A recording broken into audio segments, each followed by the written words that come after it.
কেমন আছেন সবাই? সবাইকে নতুন বছরের শুভেচ্ছা। নতুন বছরের নতুন আলোয় পুরনো সব ক্লান্তি পেছনে ফেলে সামনে এগিয়ে চলুন। ২০২৬ হোক আপনার জীবনের শান্তি, সফলতা আর হাসির বছর। আজকের গল্পের নাম হচ্ছে কালো জাদুর কফিন। লিখেছেন মির্জা শারিয়া। লেখকের প্রোফাইল ঘুরে আসতে পারেন। লিংক ডিসক্রিপশনে দেওয়া থাকবে। শুরু হচ্ছে কালো জাদুর কফিন।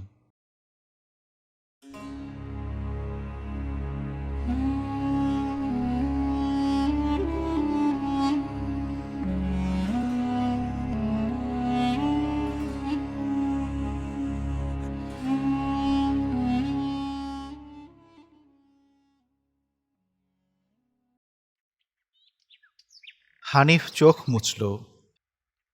মাঝ থেকে মুজাহিদ তাকে খবর দিল দাফনের সরঞ্জাম চলে এসেছে বাইরে। হানিফ, রাশেদিন ও আরও দুজনকে নিয়ে চলে গেল বাইরে। আজ বুধবার। সকালটা কেন জানি আজ ভীষণ নিষ্প্রাণ। বাতাস যেন থেমে আছে চারপাশে। দীর্ঘদিন অসুস্থ থাকার পর হানিফের মামা ভোর রাতে শেষ নিঃশ্বাস ত্যাগ করেন। বাড়ি জুড়ে গ্রামের মানুষরা এসেছে, ভিড় জমিয়েছে হানিফের মামাকে শেষবারের মতো দেখার জন্য।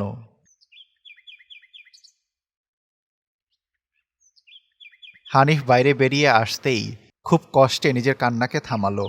তার মামাকে দাফন করাতে হবে। বাড়িতে এখন একমাত্র সবল পুরুষ সে। তার নানা নেই, দ্বিতীয় কোনো মামাও নেই। ছোট থেকে আজ পর্যন্ত আদরে রাখা মামার জন্য শেষ কৃত্যটুকু করাও এখন তার কর্তব্য। বাহিরে আঙ্গিনা পেরিয়ে গেটের দিকে আসলো তারা। একটা কফিন ও আরও কিছু সামগ্রী পড়ে আছে সেখানে। হানিফ রাশিদিনকে জিজ্ঞাসা করল, লোকগুলো কোথায়? ওরা কি চলে গেছে? জানি না ভাই, কিন্তু টাকা তো নিল না। কার দোকান থেকে আনছি সেগুলো? আমি তো মোজাম্মেল কাকার দোকানে বলে আসছিলাম। সমস্যা নাই, বিকেলে গিয়ে আমি টাকা দিয়ে আসবো নে। কফিনটার একপাশে ধর। এটাকে বাড়ির পেছনে রেখে লাশটাকে গোসল করাতে হবে। আচ্ছা ভাই। এই শাওন, বাকি জিনিসগুলো নাও তো। পাশে দাঁড়ানো ১২ বছর বয়সী ছেলেটা মাটিতে পড়ে থাকা ধূপকাঠির প্যাকেটটা আর কিছু বোতল হাতে নিয়ে যেতে লাগলো কফিনের পিছু পিছু। লাশকে গোসল করানো হলো। গোসল শেষে বিকেলের কিছু আগে জানাজা পড়াতে এলেন স্থানীয় মসজিদের ইমাম সাহেব। জানাজার পর লাশের কফিন কাঁধে তুলে নিল হানিফ, রাশেদিন সহ গ্রামের আরও কিছু লোক।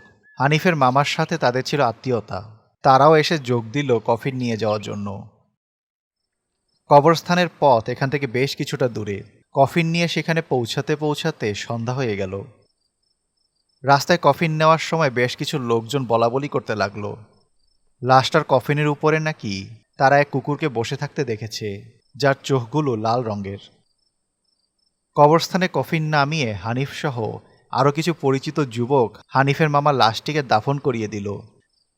লাশ দাফন শেষে হাত মুখ ধুয়ে তারা মসজিদে চলে গেল নামাজ পড়তে। নামাজ পড়ে বাড়িতে এসে তারা অবাক হলো। বাড়ির দরজার সামনে কফিন নিয়ে অপেক্ষা করছে একজন লোক, হাতে সে ফোন চাপছে।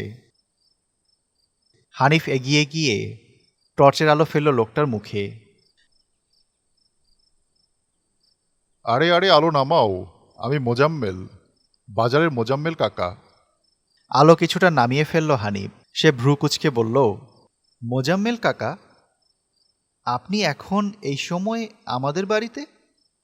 আর বলিও না ভাই, কফিন তো শেষ হয়ে গিয়েছিল। সকালে রাশেদিন যখন বলল কফিন লাগবে, তখনই আমি শহরে চলে যাই কফিনের চালানটা নিজে আনার জন্য। এই দেখো, আস্তে আস্তে সন্ধ্যা হয়ে গেল।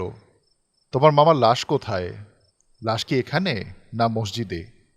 লাশ তো দাফন করে দিয়েছি মোজাম্মেল ভাই, কিন্তু আপনি যদি এখন কফিন নিয়ে আসেন, তাহলে ওই সময় সেই কফিনটা কে পাঠালো? ওই সময়? কোন সময়? আমি তো মাত্র কফিন নিয়ে তোমাদের বাড়িতে আসলাম। এর আগে তো আমি কোনো কফিন পাঠাই নাই। আর আমার দোকানে তো কফিনই ছিল না, শেষ হয়ে গিয়েছিল। এই মাত্র শহর থেকে নিয়ে আসলাম। তাহলে ওই কফিনটা কার ছিল?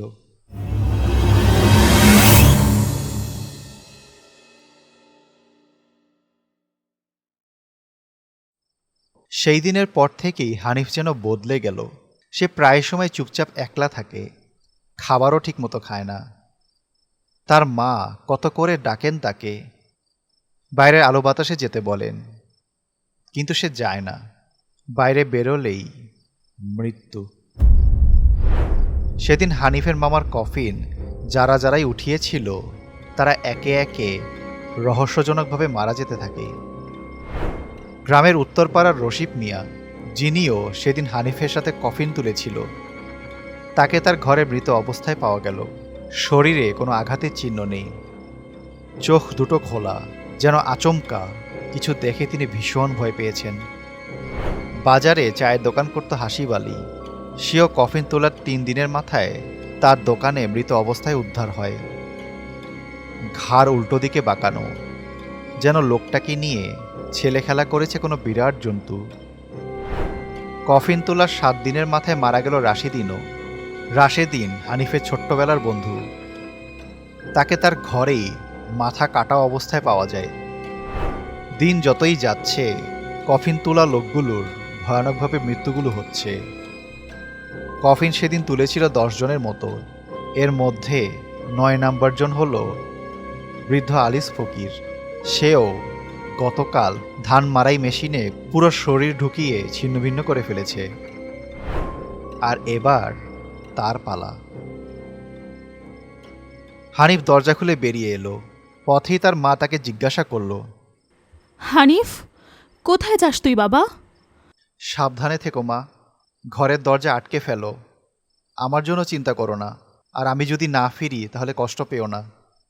বাবা শোন, যাস না বাবা, তুই ঘরে গিয়ে বস, আমি তোকে খাবার দিচ্ছি। তোকে নিয়ে আমার যে খুব চিন্তা হয় রে বাবা, বাইরে যাস না।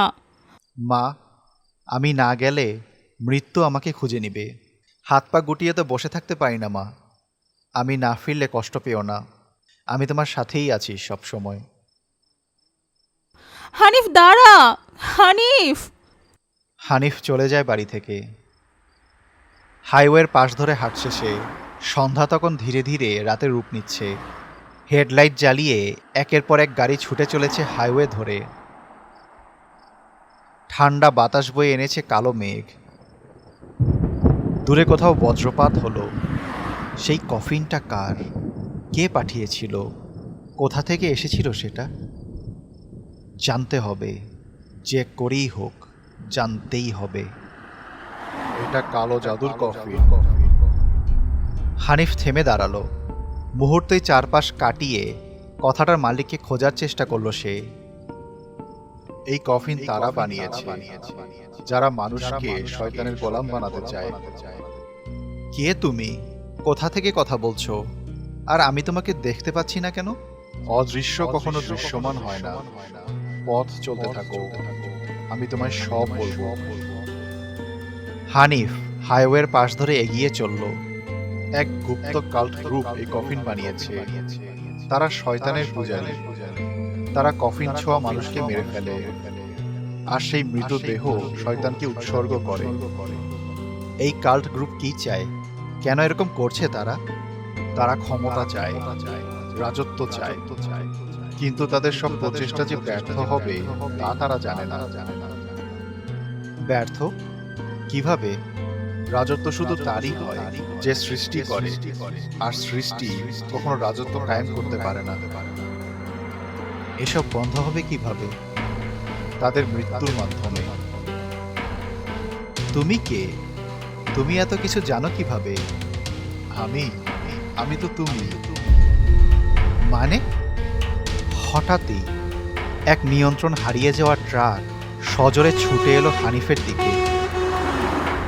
হানিফ কিছু বুঝে ওঠার আগেই সেই ট্রাক তাকে সহ সজোরে ধাক্কা খেল বড় এক বটগাছের সাথে।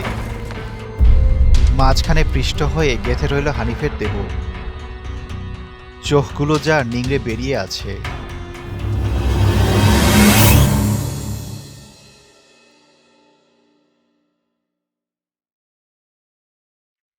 হানিফের লাশ দাফনের দায়িত্ব নিয়েছেন বাড়ির পাশের প্রতিবেশী মকবুল আহমদ। বাড়িতে মানুষের ভিড়, সবাই এসেছে হানিফের মৃতদেহ দেখতে। মকবুল আহমদ কাউকে ফোন করতে করতে এগিয়ে গেলেন গেটের দিকে। একটা কফিন, সাথে কিছু সরঞ্জাম সেখানে পড়ে আছে। এই সাকিব সাদমান, কফিন আসছে, নিয়ে যাও। দুইজন ছেলে এসে গেটের সামনে থেকে কফিন সহ বাকি জিনিস নিয়ে গেল। মকবুল আহমদ ফোন করতে করতে গেটের বাইরের দিকে যেতে নিলেন, অমনি তার সাথে ধাক্কা লাগলো একজনের। আরে, এ তো মোজাম্মেল। দুঃখিত, কফিন আনতে একটু দেরি হয়ে গেল। মানে, আমি তো তোমার কফিন ভিতরে পাঠালাম। না তো, আমার কফিন তো এই যে আমার সাথেই। কি? এইটা যদি তোমার কফিন হয়, তাহলে ওইটা কার coffin?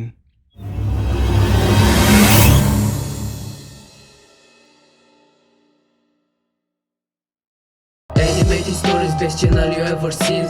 Animated stories, you are in a horror dream. Animated stories, you just take the bloody cream. Go and get the popcorn and you're ready for the horror team. Animated stories, best channel you ever seen. Animated stories, you are in a horror dream. Animated stories, you just take the bloody cream. Go and get the popcorn.